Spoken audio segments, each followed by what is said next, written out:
2025 November മാസം 14-ാം തീയതി. അത്ര വലിയ ഡെക്കറേഷൻ വേണ്ട, ഇനി 3 ദിവസം കഴിയുമ്പോഴാണ്, അതായത് വെള്ളിയാഴ്ച രാവിലെ 8 മണി മുതൽ ബീഹാറികളുടെയും ഇന്ത്യക്കാരുടെയും നെഞ്ചിടിപ്പ് കൂടും. അത് 8:30, 9, 10, 11, 12 ഈ 12 മണിയൊക്കെ ആകുമ്പോൾ ബീഹാറിൻ്റെ ട്രെൻഡ് നന്നായി അറിയാൻ പറ്റും. ബീഹാർ ആര് ഭരിക്കുമെന്ന് അറിയാൻ പറ്റും. എന്നാലും ഇപ്പോൾ സാധാരണ ഈ എക്സിറ്റ് പോളുകൾക്ക് വലിയൊരു പങ്കുണ്ട്. അത് ശരിയാകാം, കംപ്ലീറ്റ് അടപടലം പൊട്ടിയ കഥകളുമുണ്ട്. മാട്രൈസ് അയാൻസ് എന്ന് പറയുന്ന ഒരു സ്ഥാപനം, People's Pulse, Chanakya, Times Now, ഇവർ 4 പേരും വലിയ രീതിയിൽ ഒരു എക്സിറ്റ് പോൾ നടത്തിയിട്ടുണ്ട്. 4 പേരും പറയുന്നത് എന്ന് വെച്ചാൽ മാട്രിസ് അയൺ പറയുന്നത് 147ഉം 167 സീറ്റും പിടിച്ചുകൊണ്ട്, അകത്ത് സീറ്റ് പിടിച്ചുകൊണ്ട്, അതായത് മിനിമം 147, 167 സീറ്റിനകത്ത് പിടിച്ചുകൊണ്ട് ഇന്ത്യ മുന്നണിയെ 70-90 സീറ്റുകൾക്കകത്ത് നിർത്തിക്കൊണ്ട് NDA മുന്നണി അധികാരത്തിൽ വരുമെന്നാണ്, നിതീഷ് കുമാറും മോഡി സഖ്യം അധികാരത്തിൽ വരുമെന്നാണ് അവരുടെ പ്രവചനം. അടുത്തത് 133 മുതൽ 159 വരെയുള്ള സീറ്റ് NDAയ്ക്കും 75 മുതൽ 101 വരെയുള്ള സീറ്റ് ഇന്ത്യ മുന്നണിക്ക് കിട്ടുമെന്നുമാണ് പീപ്പിൾസ് പൾസ് എന്ന് പറയുന്ന സർവേക്കാർ പറയുന്നത്. 130 മുതൽ 138 വരെയുള്ള സീറ്റുകൾ NDA പിടിക്കുമെന്നും 100 മുതൽ 108 വരെയുള്ള സീറ്റുകൾ ഇന്ത്യ മുന്നണി പിടിക്കുമെന്നാണ് ചാണക്യ പറയുന്നത്. 135 മുതൽ 150 സീറ്റിനകത്ത് NDA പിടിക്കുമെന്നും ഇന്ത്യ അലയൻസ് 88-നും 103-നും ഇടയ്ക്കുള്ള സീറ്റ് പിടിക്കുമെന്നാണ് ടൈംസ് നൗ പറയുന്നത്. എന്താണ് ബീഹാർ തെരഞ്ഞെടുപ്പിൽ ശരിക്കും സംഭവിക്കുന്നത്? ബീഹാർ തെരഞ്ഞെടുപ്പിൽ സംഭവിച്ചിരിക്കുന്ന വലിയ ചില പ്രശ്നങ്ങളുണ്ട്. ഒന്ന്, രാഹുൽ ഗാന്ധിയുടെ രംഗപ്രവേശം വോട്ട് ചാരി എന്ന് പറയുന്നത് ജനങ്ങൾ എടുത്തിട്ടില്ല എന്നാണ് ഇപ്പോഴത്തെ എക്സിറ്റ് പോളുകൾ കാണിക്കുന്നത്. അവിടെ വലിയ മഹായാത്ര നടത്തി, മഹാസഖ്യമുണ്ടാക്കി, എല്ലാം ചെയ്തെങ്കിലും ജനങ്ങൾ ഇപ്പോഴും അതെടുത്തിട്ടില്ല എന്നുള്ളതാണ് ഒന്നാമത്തെ അവിടെ നിന്ന് വരുന്ന റിപ്പോർട്ട്. രണ്ടാമത്, നമ്മളുടെ ഒരു കാൽക്കുലേഷൻ പറഞ്ഞാൽ ഒരു 130-നും 140-നും ഇടയ്ക്ക് സീറ്റുകളാണ് പരമാവധി. 130-നും അടുത്ത് വരും, 131, 114, 140-ന് താഴെയുള്ള ഒരു സീറ്റ് മണ്ഡലമാണ് NDAയ്ക്ക് കിട്ടാൻ പോകുന്നത്. ഇത് കിട്ടുമ്പോൾ അതിപ്പോൾ ചാണക്യ കുറച്ചുകൂടി വ്യക്തമായി പറയുന്നത് 140, 130, 145 എന്നൊക്കെ ഒരു കണക്ക് പറയുന്നുണ്ട്. പക്ഷെ എന്നാൽ പോലും ഈ 130, 140-നകത്ത് നിൽക്കാവുന്ന ഒരു സ്ഥിതി വരും. പക്ഷെ പ്രശ്നം വേറൊന്നാണ്. രാഹുൽ ഗാന്ധിയുടെ ഇന്ത്യൻ രാഷ്ട്രീയത്തിലെ ചില പ്രശ്നങ്ങളുണ്ട്. അദ്ദേഹം കാര്യങ്ങൾ വിശകലനം ചെയ്യുന്നതിലൊരു പ്രശ്നമുണ്ട്. നരേന്ദ്രമോദി കള്ളനാണ്, ചോറാണ്, അങ്ങനെ പറഞ്ഞാൽ ഇന്ത്യയിൽ ഓടില്ല. കാരണം നരേന്ദ്രമോദിയെ സംബന്ധിച്ചിടത്തോളം അദ്ദേഹം വേറൊരു പരിവേഷത്തിലാണ് നോർത്ത് ഇന്ത്യൻ ജനത ഇപ്പൊ കണ്ടുകൊണ്ടിരിക്കുന്നത്.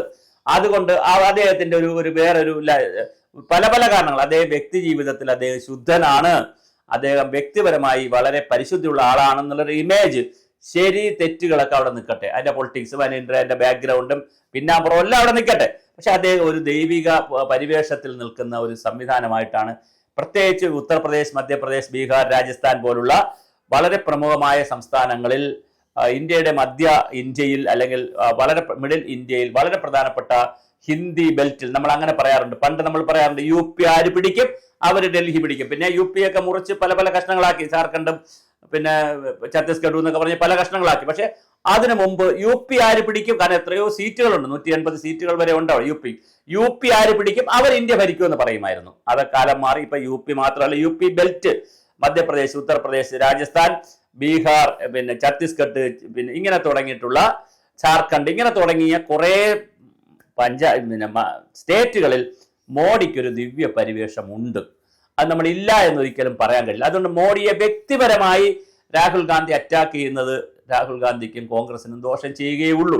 ഇപ്പൊ അവിടെ നിന്ന് വരുന്ന റിപ്പോർട്ടുകളും അങ്ങനെ തന്നെയാണ്. കാരണം ഈ മോഡി കള്ളനാണ് കുഴപ്പം. കാരണം മോഡിയെ സംബന്ധിച്ച്, നരേന്ദ്രമോദിയെ കുറിച്ച് എന്തൊക്കെ കുറ്റം പറയുമ്പോഴും കറക്റ്റ് ആയിട്ടുള്ള തെളിവുകളോട് കൂടിയിട്ട്, ഇപ്പൊ ഇലക്ഷൻ കമ്മീഷന്റെ തെളിവ് മോഡിയുടെ തെളിവല്ലല്ലോ. ഇലക്ഷൻ കമ്മീഷന്റെ തെളിവ് ഇലക്ഷൻ കമ്മീഷനാണ് വോട്ട് ചാരിയും കാര്യങ്ങളൊക്കെ മറുപടി പറയേണ്ടത് ഒരു പരിധിവരെ പറഞ്ഞാൽ. പക്ഷെ ഇലക്ഷൻ കമ്മീഷന്റെ കാര്യം മാറ്റിവെച്ചാൽ മോഡിക്ക് വ്യക്തിപരമായ മോഡിയെയോ മോഡിയുടെ ഗവൺമെന്റിലെ മന്ത്രിമാരെയെ കുറിച്ച് കറപ്ഷൻ എന്ന് പറയുന്ന കോടാനുകോടി രൂപയുടെ സ്കാം എന്ന് പറയുന്നത് കേട്ടിട്ടില്ല. അല്ലെങ്കിൽ അങ്ങനെ ഒരു പ്രചരണം ഇന്ത്യയിൽ കൊണ്ടുവരാൻ പറ്റുന്നില്ല. കാരണം അങ്ങനെ സ്കാം ഇല്ല.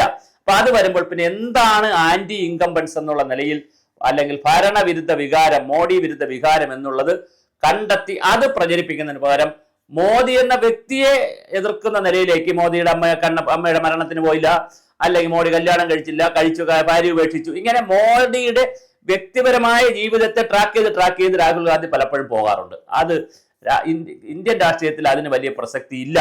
കേരളത്തിൽ ചിലപ്പോൾ ആരെങ്കിലുമൊക്കെ ഇത് കേൾക്കുമായിരിക്കും. പക്ഷേ വടക്കേന്ത്യൻ രാഷ്ട്രീയത്തിൽ, മധ്യ ഇന്ത്യൻ രാഷ്ട്രീയത്തിൽ അതിനൊരു പ്രസക്തി ഇല്ല. അവിടെ ഇന്ത്യ മുന്നണിയുടെ ശക്തമായ വേരോട്ടം വേണമെങ്കിൽ കുറെ കൂടി സംഘടനാപരമായും പൊളിറ്റിക്കലായിട്ടും അവർ സ്ട്രോങ് ആകേണ്ടതുണ്ട്. നമ്മൾ ഒരു കാര്യം മനസ്സിലാക്കുക, തെരഞ്ഞെടുപ്പ് തുടങ്ങി ആദ്യഘട്ട സ്ഥാനാർത്ഥി നാമനിർദ്ദേശത്തിന്റെ ആദ്യത്തെ സ്ലോട്ട് കൊടുക്കുന്നതിന്റെ, ഒന്നാം ഘട്ട തെരഞ്ഞെടുപ്പിന്റെ നാമനിർദ്ദേശം കൊടുക്കുന്നതിന്റെ തലേ ദിവസമാണ് അവിടെ ഒരു ഒത്തുതീർപ്പുണ്ടായത്. അതുവരെ തർക്കമായിരുന്നു, വഴക്കായിരുന്നു. അപ്പൊ മുകളിലുള്ള ഈ തർക്കവും വഴക്കും ഒക്കെ തീർത്ത് താഴേക്ക് പോകാൻ 10-20 ദിവസം സമയം പോലും അവർക്ക് കിട്ടിയിട്ടില്ല. അപ്പോൾ പിന്നെ മുകളിലൊരു അടി ഉണ്ടാകുമ്പോൾ തീർച്ചയായിട്ടും നേതാക്കൾ തമ്മിൽ അടി കൂടുമ്പോൾ അണികൾ പിരിഞ്ഞു നിൽക്കും, പല കഷണങ്ങളായി പിരിഞ്ഞു നിൽക്കും. അങ്ങനെ പിരിഞ്ഞു നിൽക്കുമ്പോൾ നേതാക്കൾ പെട്ടെന്ന് അങ്ങോട്ട് മെർജ് ചെയ്യുകയും ഐസൂരുകയും ചെയ്യുമ്പോൾ അതേ വേഗതയിൽ താഴെ ഐസൂരുകൂല. അവർ കുറച്ചുകൂടി വൈകാരികമായി പാർട്ടികളെ കാണുന്നവരാണ്. അവർക്ക് അങ്ങനെ പെട്ടെന്നൊരു മേശയുടെ ചുറ്റും ഇരുന്നാൽ അങ്ങനെ പിന്നെ വികാരമൊന്നും മാറത്തില്ല. അങ്ങനെ അവർ പോയി ഇരിക്കുന്നവരുമല്ല. വളരെ വലിയ ശത്രുക്കളായിട്ടാണ് താഴെ തലയിലുള്ള പ്രവർത്തകർ മറ്റ് പാർട്ടിക്കാരെ കാണുന്നത്. ഭയങ്കര ശത്രുതയായിട്ടാണ്, ഒരു വികാരമാണ് അവർക്ക്. അതൊന്നും ശരിയാക്കി എടുക്കാൻ അവിടെ കഴിഞ്ഞില്ല എന്നുള്ളതാണ് കേൾക്കുന്നത്. അതുകൊണ്ട് തന്നെ ബീഹാർ NDA തൂത്തുവാരും എന്ന് പറയുമ്പോൾ മൊത്തം സീറ്റ് കൊണ്ടുപോകില്ല. ഒരു 130-നും 140-നും ഇടയ്ക്കുള്ള സീറ്റ് ബീഹാർ ഒരിക്കൽ കൂടി കൊണ്ടുപോകും. നിതീഷ് കുമാർ വീണ്ടും മുഖ്യമന്ത്രിയാകാനുള്ള സാധ്യതയാണ്. എല്ലാ എക്സിറ്റ് പോളുകളും പുറത്തു പറയുന്നത്. അതിൽ നിന്ന് വിരുദ്ധമായി ഒരാൾ പോലും പറയുന്നില്ല NDA മുന്നണി വരുമെന്ന്. ഇനി അല്ല, പിന്നെ UPA മുന്നണി അല്ല, UPA അല്ല, വിശാല സഖ്യം, മഹാസഖ്യം വരുമെന്ന്. ഇന്ത്യ മുന്നണിയുടെ മഹാസഖ്യം വരണമെങ്കിൽ അത്ഭുതങ്ങൾ സംഭവിക്കണം.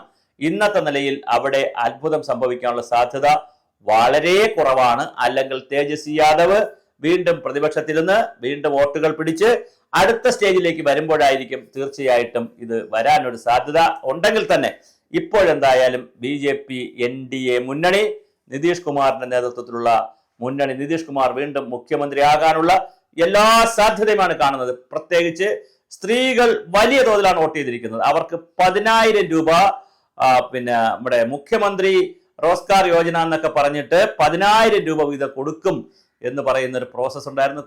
ആ ഒരു പ്രോജക്റ്റ് ഉണ്ട് അവിടെ. 10,000 രൂപയുടെ ഒരു പ്രോജക്റ്റ് ഉണ്ട്, സ്ത്രീകൾക്കുള്ള പ്രോജക്റ്റാണ്. അപ്പൊ ആ പ്രോജക്റ്റ് വർഷത്തിൽ 10,000 രൂപ എന്ന് പറയുമ്പോൾ അവർക്ക് 10,800 രൂപ ഫ്രീ ആയിട്ട് കിട്ടുകയാണ്. 1000 രൂപയ്ക്ക് അടുപ്പിച്ച് മാസം ഫ്രീ ആയിട്ട് കിട്ടുകയാണ്. അപ്പൊ അത്തരത്തിലുള്ള പ്രോജക്റ്റുകളൊക്കെ നടപ്പിലാക്കിയത് കൊണ്ട് തീർച്ചയായിട്ടും സ്ത്രീകളുടെ വലിയ മുന്നേറ്റം ഉണ്ടായിട്ടുണ്ട് ഇലക്ഷനിൽ.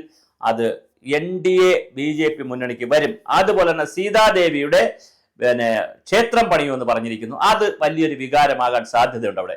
ഇപ്പുറത്തെ രാമക്ഷേത്രമാണ്, പക്ഷെ രാമക്ഷേത്രത്തിന്റെ ഗുണം കൃത്യമായി BJPക്ക് കിട്ടിയില്ല എന്നുള്ളത് വേറെ വിഷയം. അയോധ്യയിൽ വരെ തോറ്റുപോയി. പക്ഷെ സീതാക്ഷേത്രം കുറച്ചുകൂടി വികാരം, രാമനേക്കാൾ കുറച്ചുകൂടി വൈകാരികതയുള്ള ഒരു വിഷയമാണ്.